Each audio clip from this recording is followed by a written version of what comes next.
Hey guys, Ryan here with Trotaway Training. Today I will be talking to you about how to set goals that you will actually stick to. And now you might notice that I have a little bit of mess here in the background. You can ignore that, but the reason why I have this mess is because that is the frame for a motorized sit-stand desk. So it's not quite a sit-stand desk yet, it's just the frame.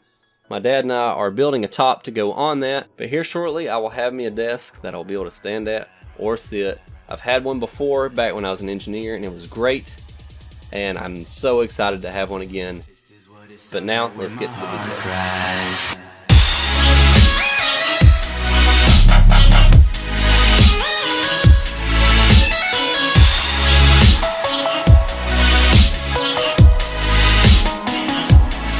One thing that I've noticed about hitting goals is the fact that most people mess up on the most important part of setting the goal. They talk about, oh, well, I want to go do this thing, and they're doomed from the start. And why is that? They're missing the most important thing, which is properly structuring the goal to start with.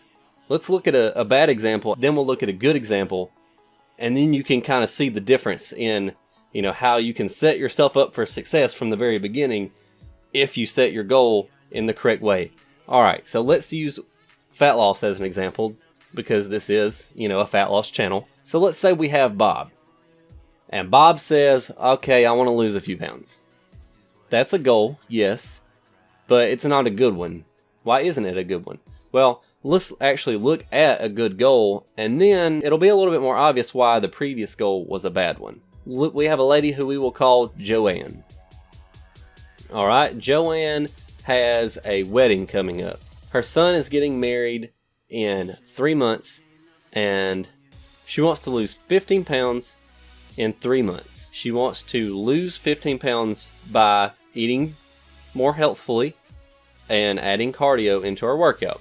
I think you can kind of start to see why this goal is a little bit better than the previous one, but let's go into a little bit more detail. There's a thing called SMART goals. What is a SMART goal? SMART stands for specific, measurable, achievable, relevant, and time-bound. So let's look at her goal. She wants to lose 15 pounds by eating more healthfully and adding cardio into her workout. So it's specific. She has the ability to know when she has reached her goal. There is a defined endpoint in her goal. And she has also laid out the path for how she is going to get there. When the bad example, I want to lose a few pounds, that was bad for multiple reasons, but it was not specific. There was no endpoint to it. You don't know the point at which you have reached that goal, and there was no path on how to get there. So it was specific in no way whatsoever. Okay, next you have measurable, which measurable, you have your endpoint. You know when you've got to the end line. I lose 15 pounds. I have hit the goal. Okay. Achievable. This is a big one. A lot of people miss this. A lot of people set themselves for failure to start with because they set a goal that is so lofty that they can't achieve it. I've had people come to me before and say, well, I want to lose, 25 pounds. And I'll ask, okay, do you have a specific date for when you want to achieve this by? And they'll say a month. And I'll say, sorry, you're not going to lose 25 pounds safely in a month.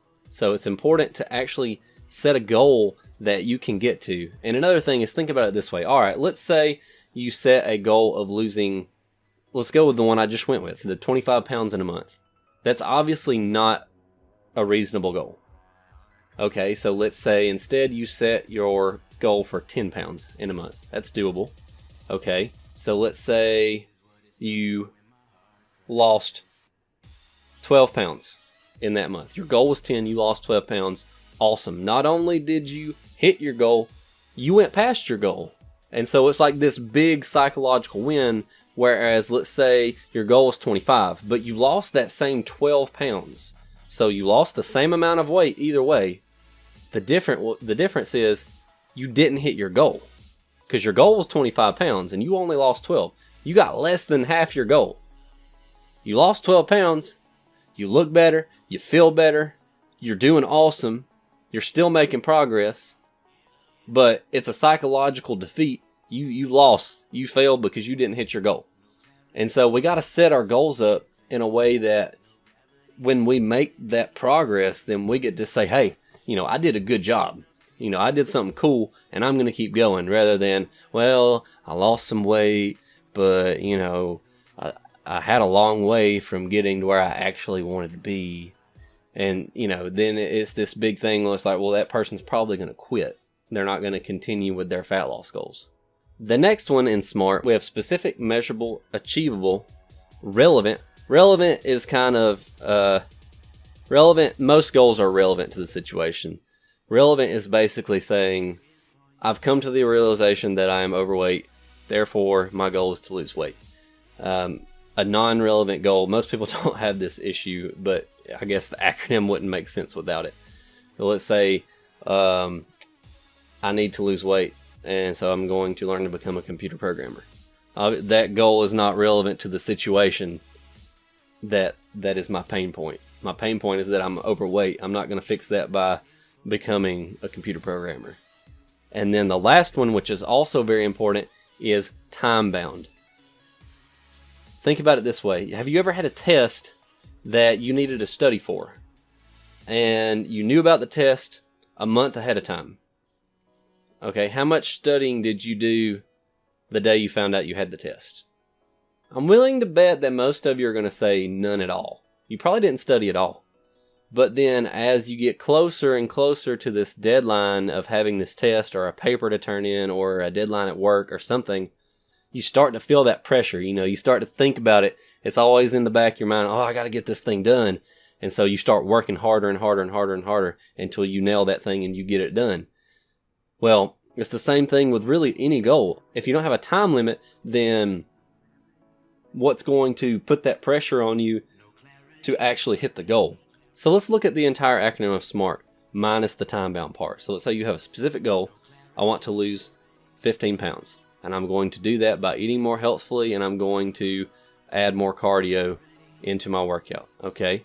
It's measurable because it's 15 pounds. So once you hit 15 pounds, then that's the goal. You've crossed the finish line. It's achievable. Okay, 15 pounds is an achievable goal. It's relevant. You've realized that, hey, I'm overweight. I need to lose this weight. It's relevant to your situation, but you don't add in that time-bound part. So you say, okay, I'm going to lose 15 pounds. Well, you don't have that deadline holding you accountable. So if someone says, hey, do you want this piece of cake? You might have already reached your calorie target for the day, but somebody offers you a piece of cake and you say, well, yeah, I'll go ahead and eat it. Whereas if you know, hey, I have to lose this weight by this time, by this day, then you're looking, you might think, well, do I really need to eat that? That's going to put me over my calories for the day. It's going to mess up my fat loss progress. I only have this much time left to hit this goal. You're probably going to be a little bit more likely to go ahead and turn that food down and say, well, hey, I have this goal that I need to hit, and, I appreciate the offer, but I'm going to pass. So it's just something to think about. If you follow all 5 of these steps, you include all of them in your goal-making process. If you include all of them in your goal-setting process, then you're going to be much more likely to actually hit your goals. So don't fail in reaching your goals at the very beginning because you didn't set a good goal to start with. So make sure to hit a good goal.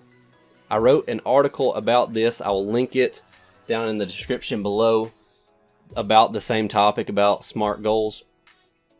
And I would like for you to go give that a read. There's also an audio version. If you don't like to read, you can give it a listen. So just go check out that link below. And I challenge you. Yeah, you right there. You looking at the screen. I challenge you. Set yourself a goal. Don't waste time. Grab yourself a piece of paper right now.